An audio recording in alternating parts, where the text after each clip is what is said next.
Hi అండి, నేనైతే ఈరోజు మీకు సింపుల్ అండ్ టేస్టీ రెసిపీ అయితే చేసి చూపిస్తాను. అదే టమాటో ఎగ్ కర్రీ.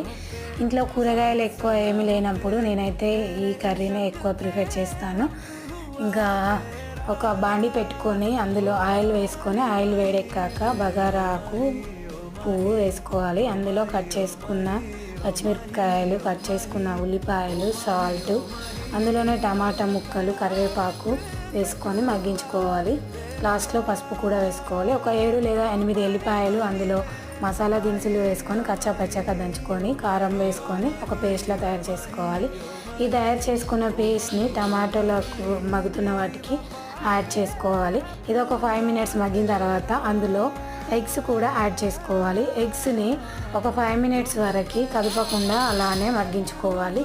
మళ్ళీ ఇంకో సైడ్ కూడా తిప్పిన తర్వాత ఒక 5 మినిట్స్ ఉంచుకోవాలి. లాస్ట్లో మసాలా వేసుకుంటే